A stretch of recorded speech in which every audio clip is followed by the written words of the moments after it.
Oke, bismillahirrahmanirrahim. Assalamualaikum warahmatullahi wabarakatuh. Perkenalkan, nama saya Aliuddin Ilham. NIM saya 18720500035, Prodi Pendidikan Ekonomi, Fakultas Ilmu Pendidikan, Universitas Pentasakti Bekasi.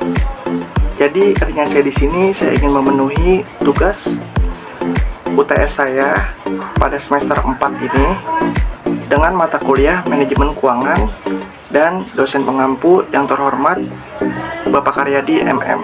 Disimak ya teman-teman. Oke, jadi di sini saya akan menjelaskan kesimpulan 7 materi manajemen keuangan. Oke, yang pertama di sini saya akan menjelaskan tentang kesimpulan konsep dasar manajemen keuangan. Yang kedua, konsep penggunaan rasio dalam analisa finansial, kesimpulan modal perusahaan, kesimpulan modal kerja, kesimpulan sumber-sumber penawaran modal dan jenis-jenis modal, kesimpulan biaya penggunaan modal atau cost of capital, yang terakhir kesimpulan investasi dalam kas.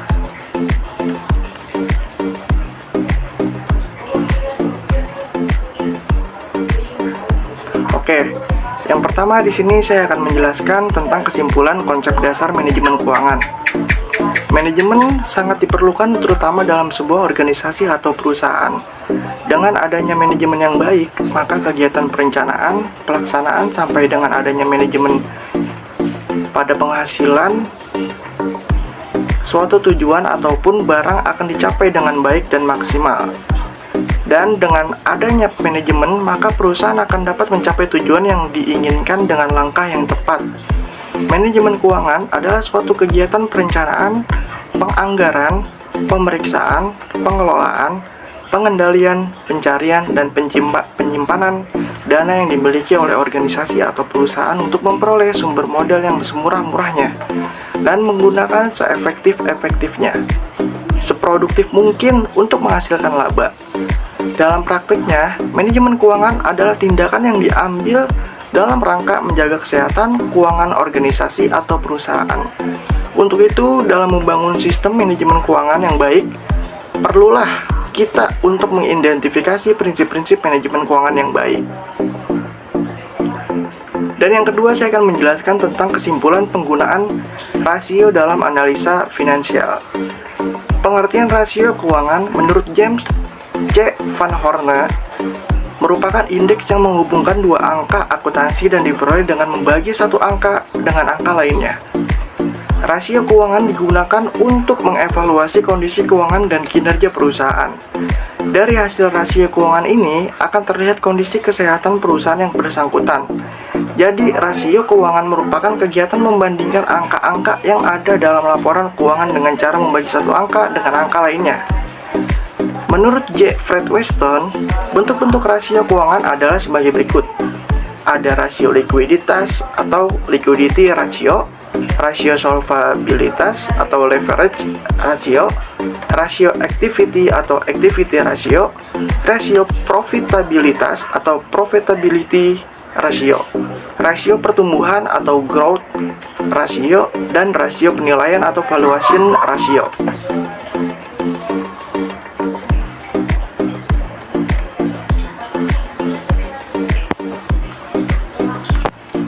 Oke, selanjutnya saya akan menjelaskan tentang kesimpulan modal perusahaan.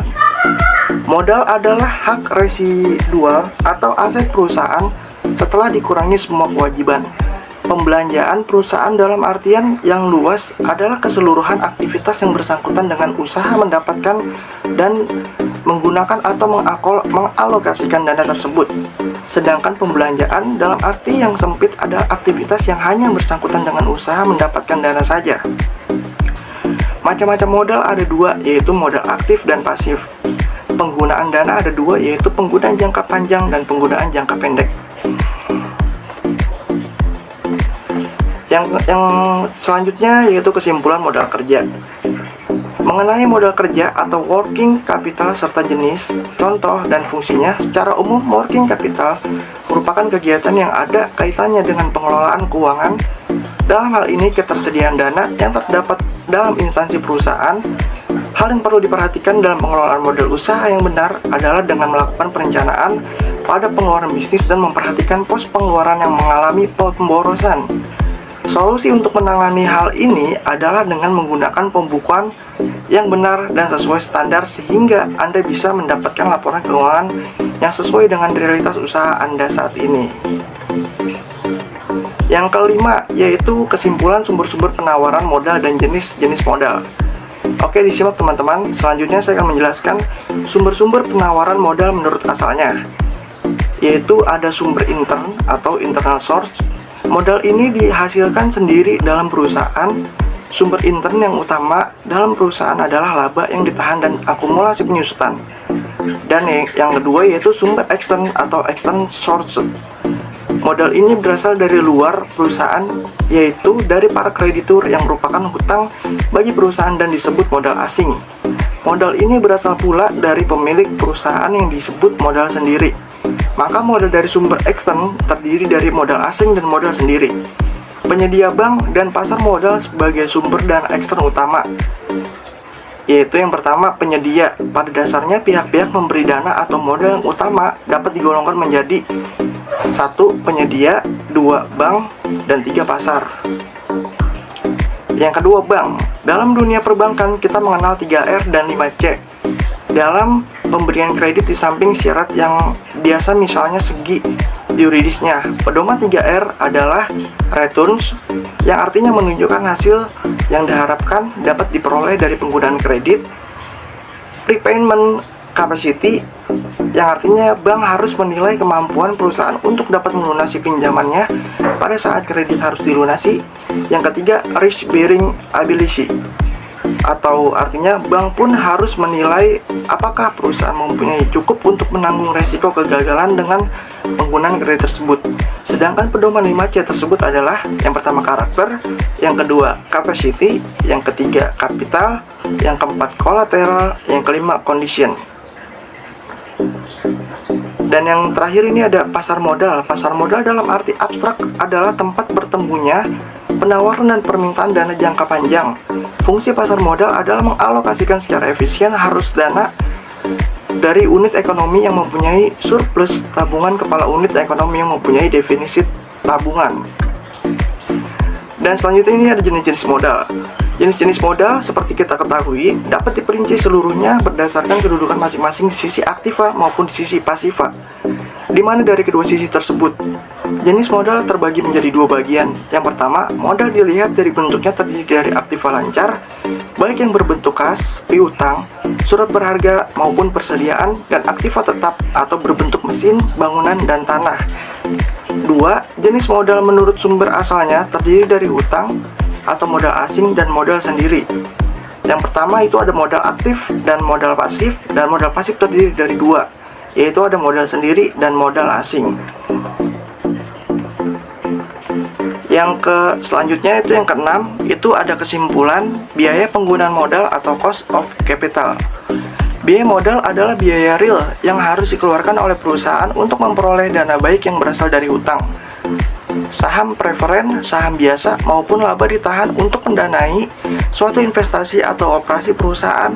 Penentuan besarnya biaya modal ini dimaksudkan untuk mengetahui berapa besarnya biaya real yang harus dikeluarkan perusahaan untuk memperoleh dana yang diperlukan. Perhitungan biaya penggunaan modal sangatlah penting dengan alasan A. Memaksimalkan nilai perusahaan mengharuskan biaya-biaya atau termasuk biaya modal dan yang diminimalkan. Yang kedua, B. Keputusan penganggaran modal atau capital budgeting memerlukan suatu estimation tentang biaya modal. Yang ketiga, C. Keputusan-keputusan lain seperti leasing, modal kerja juga memerlukan estimasi biaya modal.